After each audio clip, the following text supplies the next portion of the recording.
guys, welcome back to my channel. Now today I wanted to give some updates on Star Wars Galaxy's Edge. I've talked about this quite a bit on my channel. It is finally open in Disney World and Hollywood Studios. It opened in Disneyland sooner, like earlier, and then more recently in the very end of August opened in Hollywood Studios, and this was very, very highly anticipated and has changed quite a bit about like park plans and things like that in terms of how you want to plan out your time at Hollywood Studios and how much time you want to allot for Hollywood Studios and extra magic hours and all kinds of things.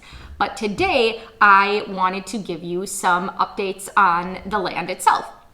So it is 14 acres and it is in Hollywood Studios. Now they did close some things to accommodate the building of this. This is a long time coming. They're also going to be building a hotel, and the hotel is going to be called Star Wars Galactic Star Cruiser. Now that is not yet open, but when it does open, there are going to be 2-night itineraries. So all the guests are going to arrive on the same day and they're going to depart on the same day. And you are given like jobs as part of being on the ship. When you look out all of the windows, including those in your cabin, your room, it's going to overlook the galaxy, so it's going to look like space outside. There's not a ton of information beyond that, but yeah, people are very, very excited about that as well. So that is coming, and it is going to be just outside of Star Wars Galaxy's Edge, but that is not open yet. Now, in terms of the park itself, what do they have as far as rides and shops and restaurants? So let's start with the rides. Millennium Falcon Smuggler's Run. This one is, I think, the most highly anticipated that people have been talking about. And the description from Disney is, you help fly the Falcon from the cockpit as pilots, gunners, or flight engineers on a mission to deliver smuggled goods. So it's kind of like Mission Space in that you all have jobs to fly your spaceship. So that is Millennium Falcon Smuggler's Run. The next thing in terms of rides and experiences in Star Wars Galaxy's Edge is Star Wars Rise of the Resistance. Now this is not opening until December 5th of 2019. And Disney's description of this is, this harrowing adventure will blur the lines between fantasy and reality and will put you in the middle of a climactic battle between the First Order and the Resistance. Guests will join the Resistance and depart from Batuu in a transport ship to meet General Leia Organa at a secret rendezvous point. Along the way, however, you'll be captured by a First Order Star Destroyer.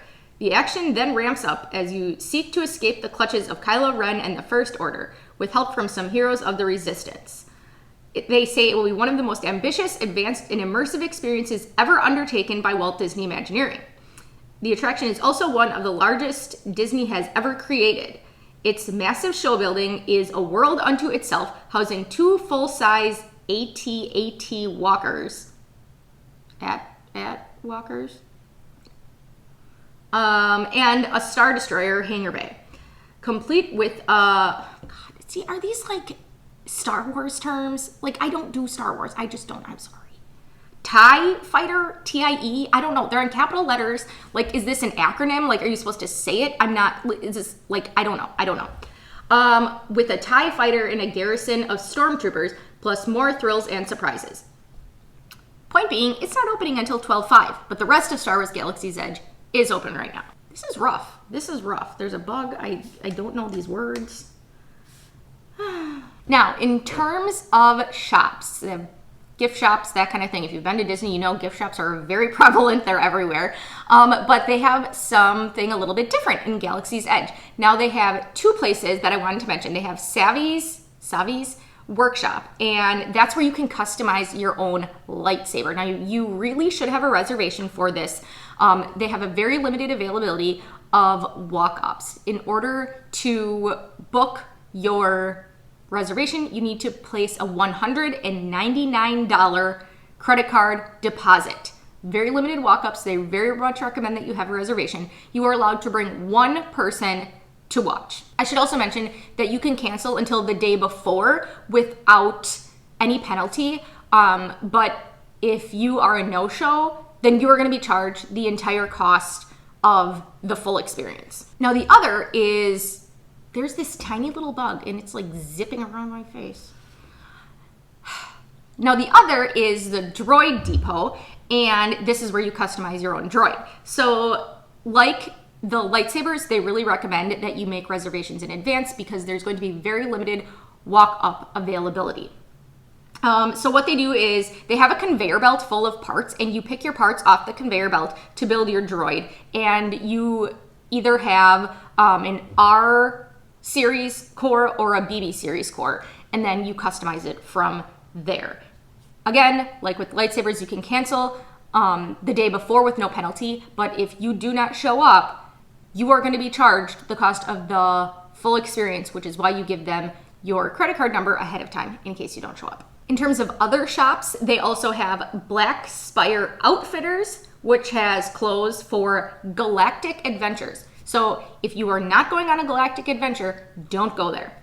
They also have, here's another one, Doc Ondar, DOK-ONDAR. They really don't care about pronouncing these things, do they? Doc Ondar's Den of Antiquities. I do like the word antiquities, though. Find rare and unique artifacts collected by a legendary antiquities dealer. Another gift shop there. Let's see what they have in terms of dining. So I'm more excited about this. I have looked a little bit into the food and snacks and drinks and things that they're going to have, or that they now have in Galaxy's Edge. I have not gone yet. I'm going to be going next month. And it looks really, really interesting, and I'm excited to try some of it. So they have Oga's Cantina. Drop by the cantina to sample the local beverages and curious concoctions. Let's see. I wanted to pull up the menus to see what they say. So they're open for breakfast, lunch, and dinner. For breakfast, they have Rising Moon Overnight Oats and Mustafarian Lava Roll, which is a sweet galactic delight. So it's like a sweet roll of sorts. Beverages, they have their specialty beverages, non-alcoholic, are Blue Bantha, blue milk served chilled with Bantha-inspired vanilla butter sugar cookie. Mugan tea, unsweetened tea, chocolate milk, vanilla, and cinnamon.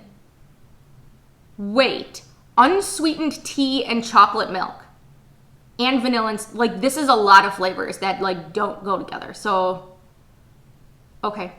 Black Spire Brew, which is coffee, honey, falernum. That sounds like a bad word. Passion fruit and citrus, and Tureen tea, which is unsweet tea, peach, huckleberry, and mint. That sounds good. Then they have a couple of specialty cocktails as well. So that's what they have for breakfast. Now for lunch and dinner, let's see what they have.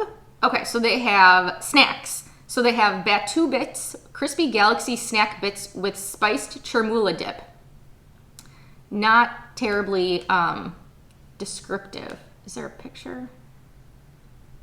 Batu Bits. We'll have to put in a picture here so you can see it. I can discern some green beans that look like they're like dried green beans. Beyond that, there are things I cannot identify. A charcuterie. See, okay, that word. I have heard people say charcuterie. Is that how it's pronounced? Charcuterie? Charcuterie? I'm not sure. So it has like meats and cheeses and things like that. They have one of those. They have a bunch of beverages. Hyperdrive, Punch It, Java Juice, Blurg Fire, Carbon Freeze, Cliff Dweller, Black Spire Brew, Blue Bantha, and Oga's Obsession. Those are all non-alcoholic drinks. The Oga's Obsession is lemonade, cotton candy flavor, and blue popping pearls with a burst of dried fruit mixture. That kind of seems like an assault on your senses, but I would be totally willing to try it. Then they have some cocktails, beer, cider, wine. So really just drinks with a tiny amount of snacks there. Okay, so that is the lunch and dinner menu. So it's not really like lunch or dinner. It's more for the lunch or dinner period. If you were to go there, that's what you would get. Okay, that's Oga's Cantina. Now, let's see what they have at Ronto Roasters. Open all day. So for snacks, they have Nuna Turkey Jerky, choice of sweet or spicy. For sandwiches, they have a Ronto wrap, which is roasted pork and grilled pork sausage with peppercorn sauce and tangy slaw wrapped in a pita. For breakfast, they have a Ronto morning wrap, which is an egg omelet, grilled pork sausage, etc. Rising Moon's overnight oats, dragon fruit, yogurt, seasonal fruit. And then they have a couple of drinks as well. So not a ton there. Now, let's see. Docking Bay 7 food and cargo. So I have a breakfast menu and then a lunch and dinner menu. So for breakfast, let's see. For entrees, they have Bright Sun's Morning, which is 3 cheese egg bite, pork sausage, purple potato hash, mini Mustafarian lava roll. The Mustafarian lava roll, Rising Moon's overnight oats, and drinks. Oh, they have something called, Black Calf. I thought it said Black Cat. I got excited. That's for breakfast. And then for lunch and dinner, let's see what they have.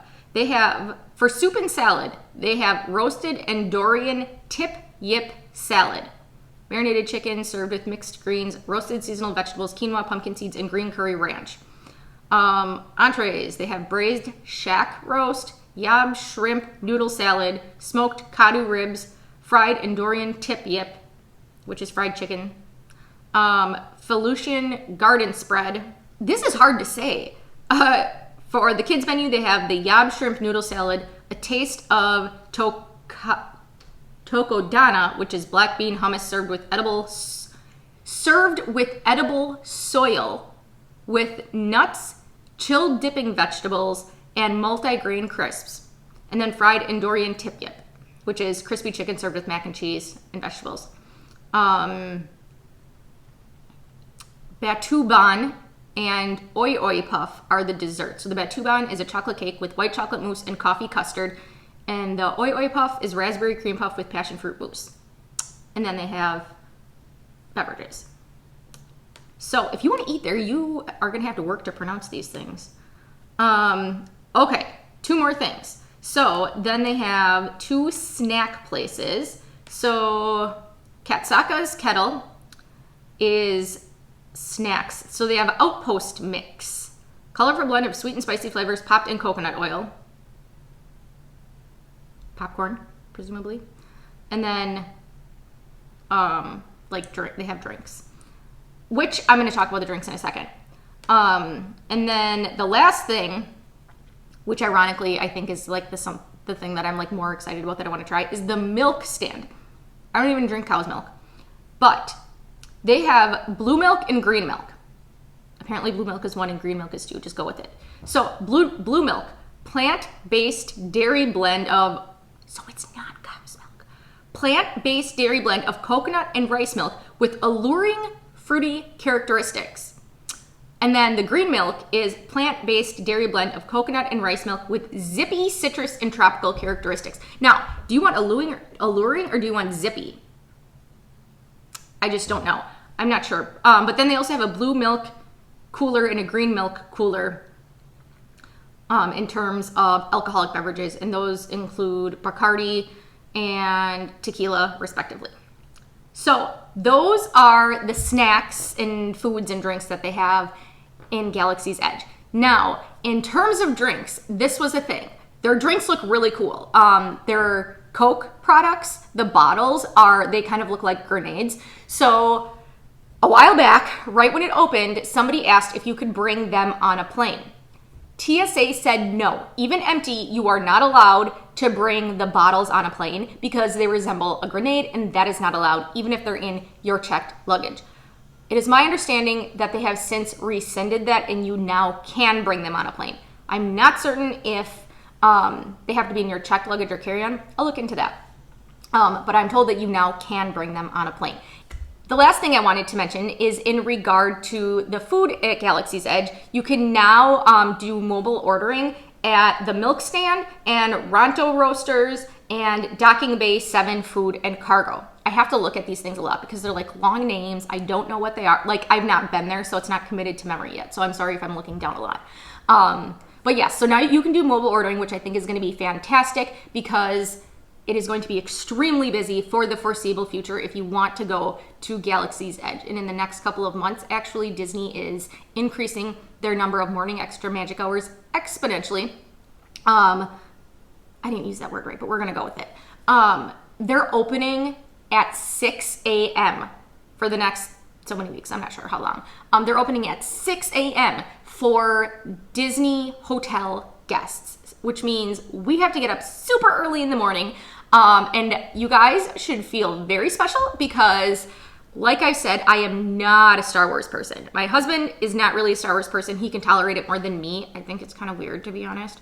But I want to like walk through it. But in order to experience a little bit more for you guys, I will get up at the crack of dawn, probably still in the dark, to go there at 6 in the morning so I can check it out and fill you guys in. And possibly I will be vlogging, not sure yet. So that'll be later next month. So I hope you guys enjoyed this video. Hope you found it helpful. Comment down below to let me know what you are most excited for in Star Wars Galaxy's Edge, or what you would like to see us do or try when we are there. So we can try some of these food items. If you just want to kind of have a vlog and see everything, let us know, because yeah, I am definitely open to vlogging while we are there if we have a purpose and somebody's interested in it. Thank you guys so much for watching, and I'll talk to you next time. Bye.